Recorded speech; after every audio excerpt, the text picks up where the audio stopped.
Selamat datang di channel gue, Bagus Arta Kusuma. Di sini gue akan bahas berbagai macam hal yang menjadi interest gue di luar review gadget yang biasa gue lakukan di channel Next Trend. Nah, kali ini gue ingin sharing salah satu HP yang baru gue beli dan kenapa gue memutuskan untuk beli HP ini. Kenapa gue harus bahas? Karena ini HP adalah HP rilisan tahun lalu, udah hampir setahun lebih dirilis ke pasar Indonesia. Dan ya gue mau sharing aja sih kenapa gue memutuskan untuk beli HP flagship yang rilisan tahun lalu, apa sih kelebihan dan kekurangan dari HP ini. Sebenarnya ini bukan review ya, ini lebih ke arah gue mau sharing aja sih pendapat gue. Ini langsung aja ya, ini adalah Samsung Galaxy Note 10 Plus. Kenapa gue beli HP ini? Jadi gue mau disclaimer dulu bahwa gue adalah fanboy dari Galaxy Note series.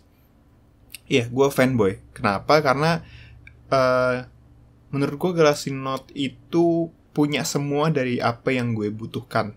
Layar gede, kamera cakep, layarnya juga cakep, baterai besar, chipsetnya lumayan kencang, lumayan irit, terus ada NFC, speaker stereo.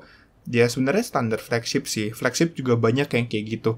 Tapi kenapa gue memutuskan untuk ngambil si Galaxy Note ini dibandingkan flagship lain, let's say Oppo Find X, Galaxy S, atau bahkan iPhone. Nah, gue beli HP ini baru minggu lalu, sekarang tuh tanggal 9, berarti ya awal November lah. Gue beli HP ini awal November. Gue beli di salah satu marketplace. Dan ini resmi, barang resmi bukan. Gue gak beli di toko yang jadi resellernya. Ini langsung dari Samsung. Ya sebenarnya di marketplace itu punya page khusus barang dari merek itu. Dari merek Samsung. Gue beli dari situ. Makanya gue yakin. Gue dapet di angka 10 jutaan. Waktu pertama kali rilis, kalau gak salah Note 10 Plus itu Agustus 2019 itu harganya sekitar berapa ya? 15-16 juta ya. Nah sekarang waktu 1 tahun udah jadi 10 jutaan harga baru. Kalau kalian mau yang secondnya ada di 9 jutaan, 8-9 juta ada yang jual. Nah langsung aja ke pembahasan utama. Kenapa gue memutuskan untuk beli HP flagship yang umurnya udah 1 tahun lebih. Di sini gue sih udah nyatet sih apa aja. Oke, alasan pertama adalah lebih murah ya. Kalau ditanya kenapa nggak ambil Note 20 Ultra aja? Pengen banget Note 20 Ultra dengan kamera zoomnya dan desainnya yang cakep, chipset yang juga lebih kencang, lebih terkini, lebih update. Tapi ya masih terlalu mahal buat dijangkau sama gue. 10 jutaan Note 10 Plus ini menurut gue lebih reasonable, jadi lebih layak lah buat gue. Ya karena meskipun di harga lebih murah, dia punya experience yang ya menurut gue mirip-mirip lah dibandingin sama Note 20 Ultra. Karena ya ukurannya sama dan ada beberapa hal yang menurut gue dari segi harga Note 10 Ultra ini lebih layak dibandingkan lu beli Note 20 Ultra. Meskipun ada beberapa pertimbangan dan resiko-resiko yang harus lu pikirin juga. Nanti akan gue bahas. Selanjutnya adalah layarnya. Ya, layarnya itu gede dan dia udah pakai Dynamic AMOLED. Samsung itu kan punya produksi layar sendiri. Bahkan iPhone aja itu make layar buatannya Samsung. Mereka mesen ke Samsung buat bikin layar iPhone, termasuk sampai ke iPhone 12 ini itu dibuat sama Samsung. Jadi soal teknologi Samsung itu kalau menurut gue sampai saat ini masih jadi yang terbaik kalau kita bicara teknologi layar. Nah, di sini mereka pakai Dynamic AMOLED. Kalau di Note 20 Ultra tuh 2 kali Dynamic AMOLED, tapi menurut gue Dynamic AMOLED di Note 10 Plus ini udah masih cakep, masih enak banget. Gue buat main game, nonton Netflix, nonton YouTube, itu nggak ada komplain, enak deh. Apalagi speakernya dia udah stereo. Selanjutnya, baterainya gede. Ya, baterainya tuh gede, 4500 mAh kalau nggak salah, dan didukung saya pengisian daya 45 watt. Meskipun di kotaknya kita cuma dapat 25 watt ya, tapi ya it's okay lah, nggak apa-apa lah. 25 watt juga masih cukup kencang.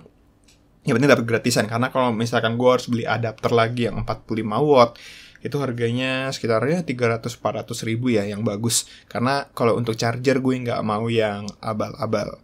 Bahaya, karena baterai itu salah satu bagian yang paling vital, mudah terbakar. Jadi gue nggak mau main-main lah sama kalau mau beli adapter gitu. Risikonya terlalu besar. Gue sih kalau misalkan beli yang lain, yang abal-abal kayak casing, terus protective case, itu gue nggak masalah lah. Yang murah juga nggak apa-apa. Tapi kalau charger lebih baik beli yang asli kalau bisa. Dan kalau pun nggak yang merek first party, cari yang berkualitas, yang punya rekam jejak yang baik kayak Baseus, pokoknya merek-merek gitulah, merek-merek yang terkenal, Anker, atau ya merek-merek lain yang terpercaya aja. Nah, layarnya ini juga gede, 6,8 inch. Meskipun ketika gue bandingin sama HP lain ya, HP lain yang ukurannya sekitar 6,5 inch, kok dipegang nggak jauh beda. Tapi kenapa ukurannya nggak jauh beda meskipun dia punya dimensi yang lebih besar? Karena dia dia bezelnya tipis banget. Makanya ini ngebuat HP ini enak banget buat dilihat, enak buat nonton film, enak buat main game. Menurut gue hampir nggak ada tandingan lah desainnya.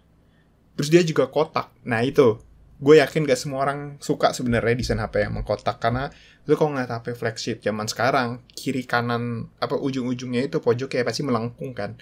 Sedangkan si Note 10 Plus ini dia mengkotak gitu.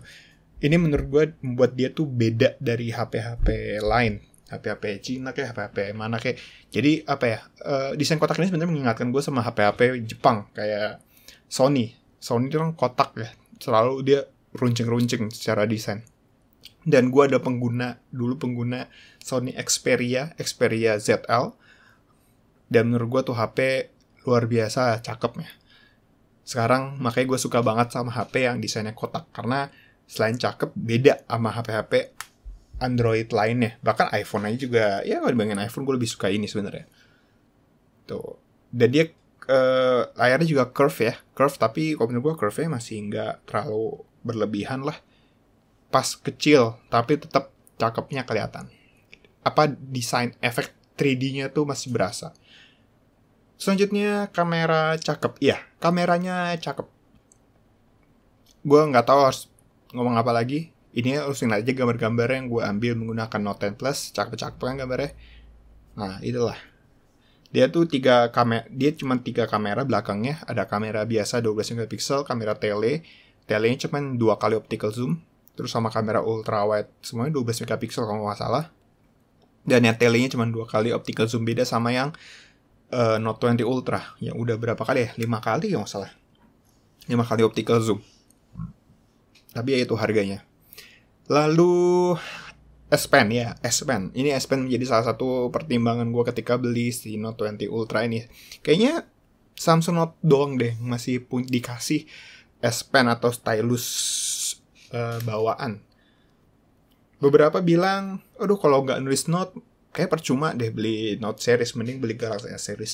Sedangkan kalau menurut gue, karena gue orangnya suka muncul ide malam-malam, ini sangat bermanfaat. Jadi gue lagi udah mau siap tidur, tiba-tiba bangun gitu, dapat ide, biasanya langsung gue tarik S Pen, gue catat di sini. Dan gue nggak harus buka notes karena dia bisa nulis dalam keadaan layar mati.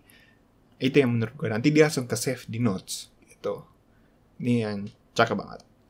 Nah, tadi kita bicara tentang kelebihan kenapa gue pilih Note 10 Plus ya. Dari semua itu, kalau menurut gue HP ini masih layak lah buat dibeli meskipun umurnya udah 1 tahun lebih. Tapi ada beberapa pertimbangan. Ya, pertimbangan ketika lo memutuskan beli HP flagship yang umurnya udah 1 tahun, apalagi Android ya. Masalah utama yang gue pikirkan adalah dia cuman tinggal dapat update Android, kalau gue nggak salah, 1 kali lagi, yaitu Android 11. Jadi dia waktu rilis di Agustus 2019 dia dapat Android 9. Nah, Android terus selang berapa bulan kemudian dia langsung dapat Android 10. Lalu di tahun ini seharusnya dia akan dapat Android 11 dan itu jadi yang terakhir. Setelahnya dia masih akan dapat update security sih, security patch mungkin selama 1 tahun lagi. Karena gini, Samsung itu menjanjikan update perangkat flagshipnya itu sama, ya nggak tahu kalau yang lainnya mid-range iya apa enggak, tapi yang pasti flagshipnya itu 3 tahun. Artinya 2019 dia seharusnya dapat update di 2020, 2021, dan 2022. Jadi HP ini seharusnya masih bisa dipakai sampai tahun 2022. Tapi gue nggak tahu apakah 3 tahun itu update operating system apa update security. Kalau update security 3 tahun menurut gue wajar lah, semua Android rata-rata segitu juga. Nah, masalah ini update operating system ya. Jadi dia tahun 2019 dia pakai Android 9, terus 2020 ini dia dapat Android 10, di 2021 dia seharusnya dapat Android 11 atau mungkin seharusnya tahun ini. Nah, gue nggak tahu apakah nanti dia akan dapat Android 12 apa enggak. Sepengalaman gue sih, Note 9 aja itu nggak dapat Android 11. Dia cuman dia rilis Android 8, dapat Android 9 sama Android 10.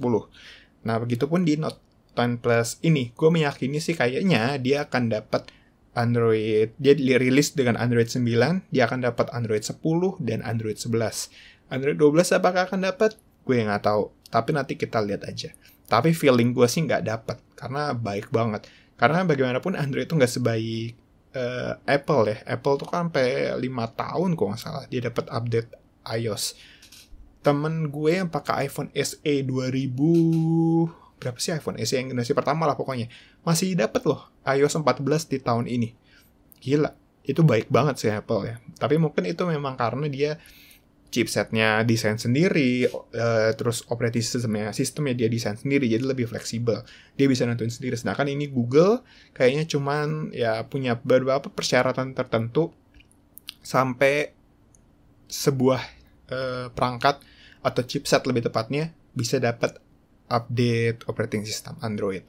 Dan kayaknya kalau Android flagship tuh rata-rata 3 tahun. Sedangkan kalau yang mid-range paling setahun 2 tahun. Malah ada yang cuma dapat update sekali. Gue pakai Zenfone 5 itu rilis pakai Android 8, cuma dapat Android 9 dan nggak dapat Android 10. Gue nggak tahu sih akan dapat apa enggak. Cuma sampai sekarang belum ada update ke Android 10. Masih Android 9 aja tuh HP tetap. Selanjutnya adalah fast charge nggak guna ya. Seperti yang tadi gue bilang, dia mendukung pengisian daya sebenarnya sampai 45 watt, tapi kita cuma dikasih charger itu 25 watt aja.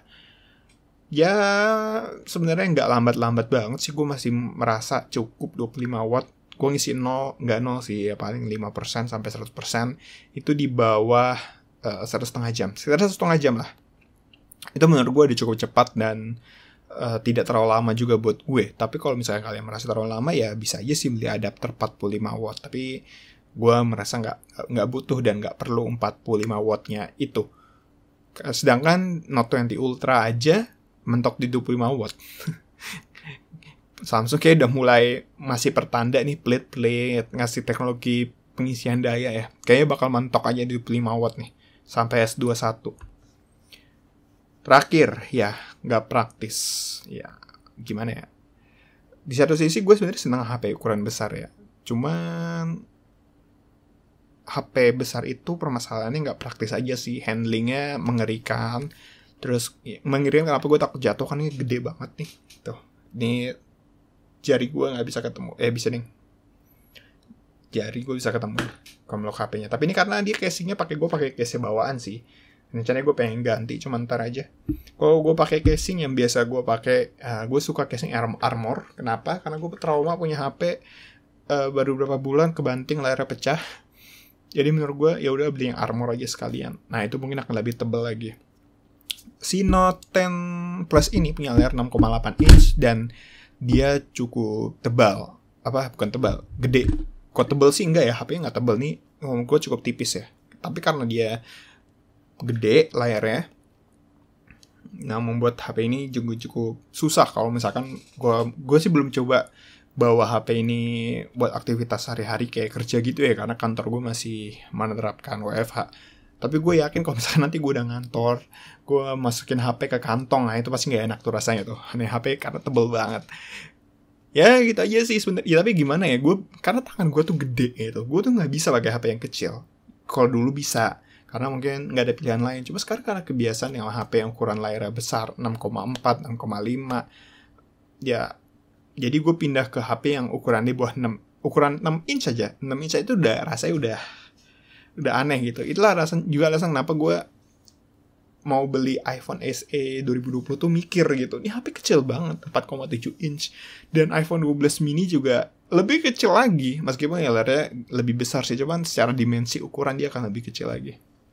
Gue ngeri typo-nya itu loh. Dan kepuasan dari nonton. Karena kan HP itu kadang sering gue pakai buat nonton, main game. Nah itu yang menjadi concern gue kalau pakai HP kecil. Ya itu aja sih sharing dari gue. Kenapa gue memutuskan untuk beli si Note 10 Plus ini. Apa aja sih kelebihan dan kekurangannya.